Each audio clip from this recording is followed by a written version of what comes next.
to Chairman's Corner. I'm Paige Counts, Public Information Officer for Caldwell County.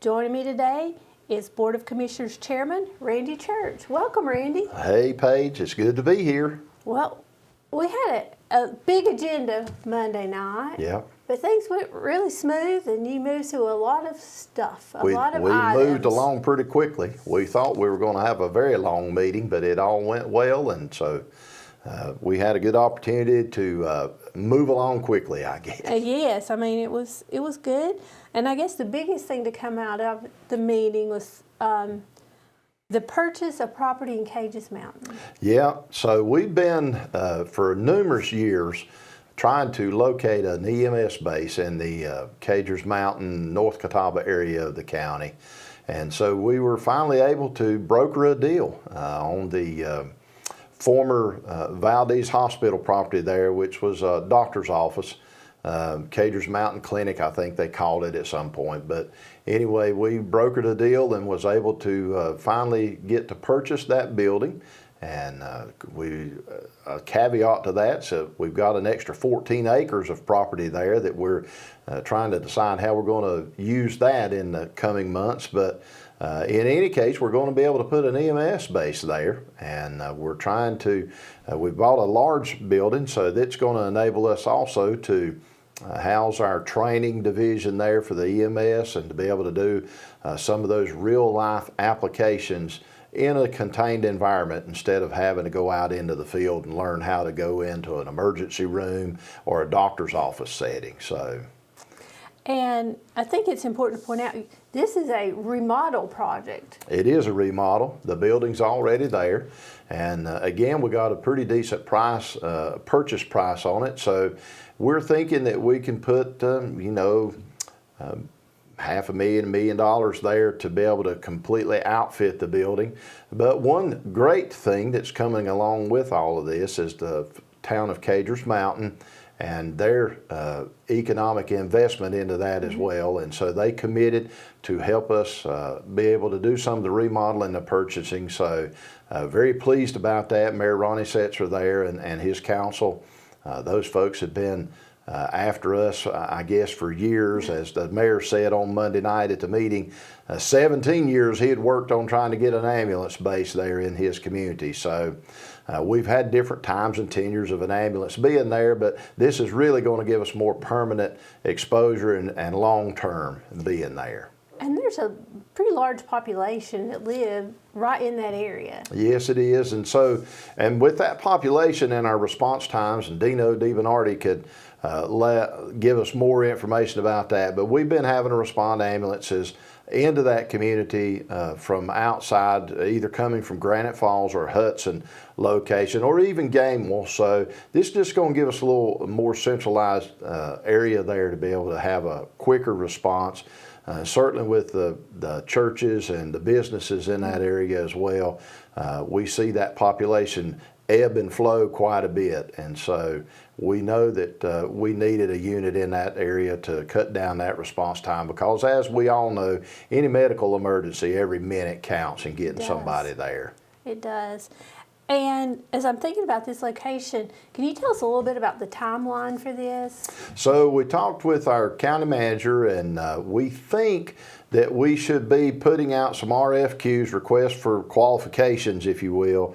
And we're going to do an actual plan where we're going to build as we go, and there's a terminology that just escaped me, but I like build as we go. Yeah, I know what that means. And so oftentimes we as a county have to put requests for purchase out, and we try to find an architect and bring an architect in, and then the architect, we then contract with somebody to do the construction. But this particular process, we're going to contract with somebody to do the construction, who will bring in their own architect and various folks that will be vetted and go through that process. But it's a quicker process, and we think it's going to be a more conducive for us in trying to get this up and running. So those requests for qualifications is going to go out here in the next few weeks.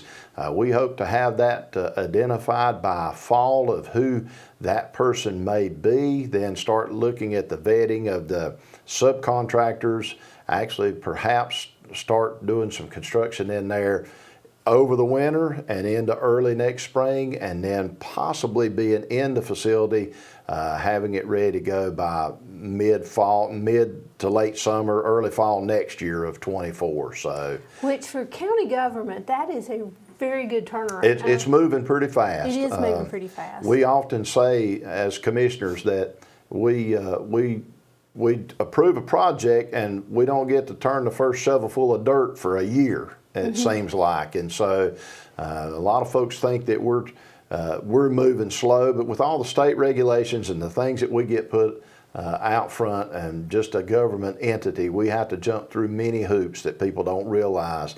And I've often said I wish I could build in the county the way I would build my own home, just jump on it and do it, if you say. But we can't, and so it takes a pretty good time to get things done.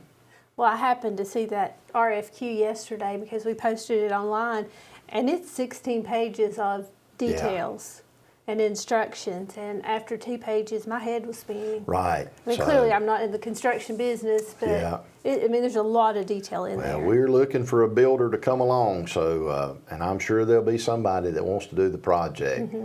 And we're excited about it, and of course we're excited about being able to finally get this EMS base located in that North Catawba area. Yeah, that'll be a huge benefit. Yeah, for the folks that are there. So we're excited, and the town council over there was too. So, but we also had a couple resolutions that we started our meeting out with, and proclamations, and so those were very important. The month of April we're recognizing as a Public Health Awareness Month. Anna Martin, our health director, was with us, and she read that resolution, and we adopted it. And then Mallory Keller was with us, and she also had a proclamation for a Clean Caldwell 2023, and so that was adopted as well. And then she informed us of our Clean Sweep date of May 13th, and so we're excited about that. That's an annual event that we try to get behind and get folks involved in helping us clean up Caldwell County.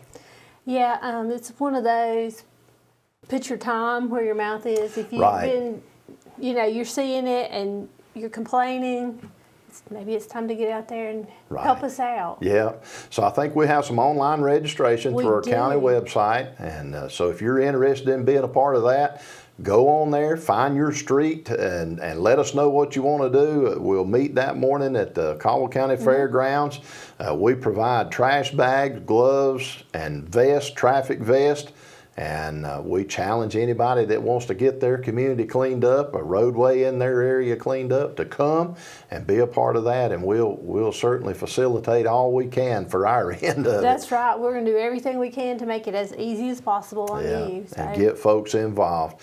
And while we're there, I mentioned this in our meeting, but it's always worth reiterating. But we as a county have really been proactive in trying to get our roadways cleaned up. We often hear this from our folks that live in the county about our roadway and the trash on the roadway. So we have made a proactive attempt and approach to that. We contracted with a group that is in our county, and they're routinely picking up roadways. So if you have something that is a particular nuisance or something that you see is going on in your area, if you could let us know, we'll be glad to try to direct those folks to your street, your roadway.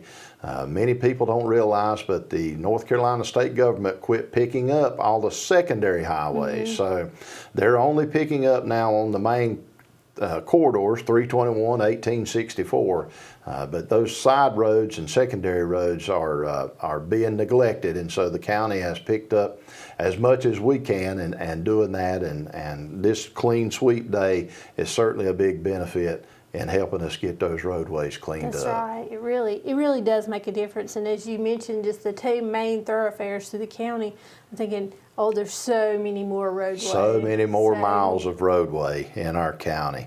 And Mallory's doing a good job. I'll just give her a shout out too about getting into the schools.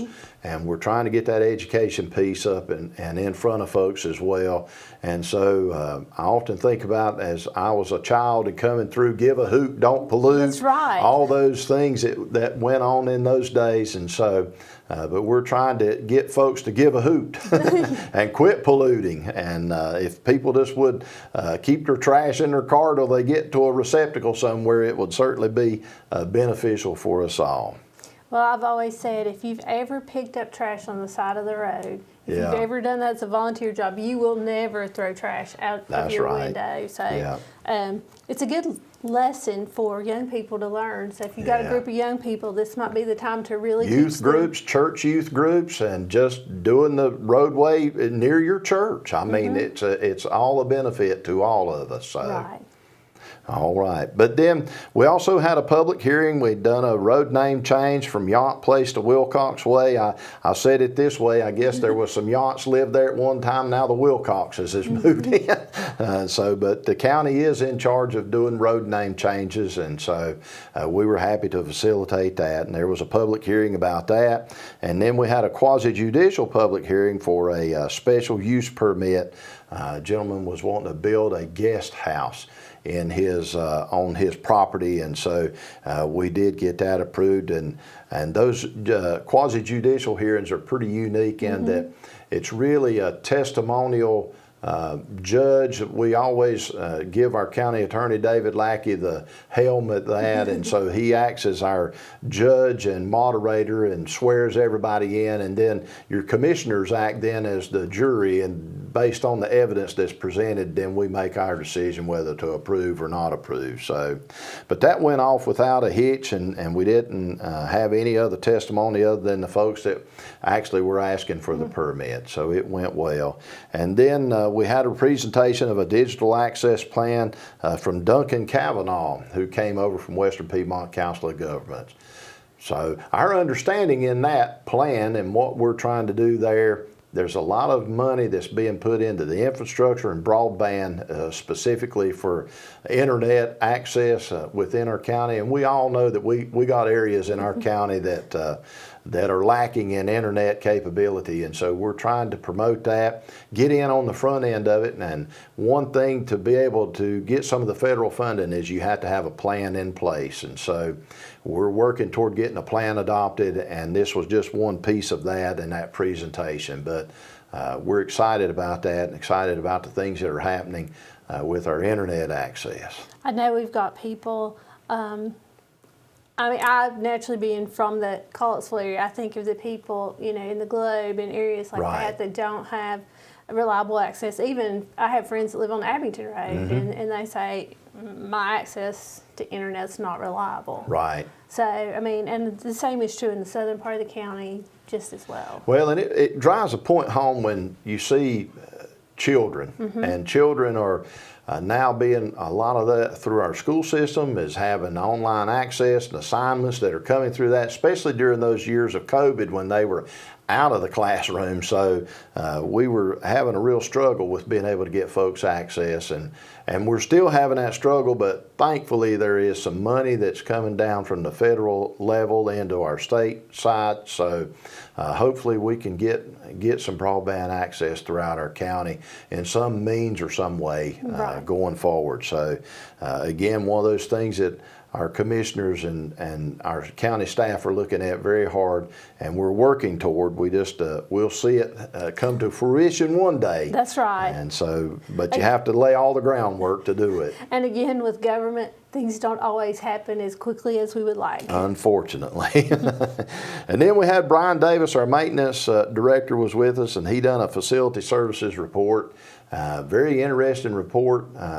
Because our meeting ran so long, he kind of abbreviated his report, but the acreage that is under roof in Caldwell County and the things that he and his staff are taking care of is quite amazing, really. And when you spread it out over throughout the whole county, it's pretty remarkable how he and I think 4 staff members get all of our buildings and things cleaned and taken care of with their maintenance needs. So we're very proud of them, very proud of our facilities, and we want to keep them top notch and in good working order. That's and so the public deserves that, our employees deserve that. So we were excited about hearing his report, and so hopefully we can continue getting things done in those facilities. That's right. So.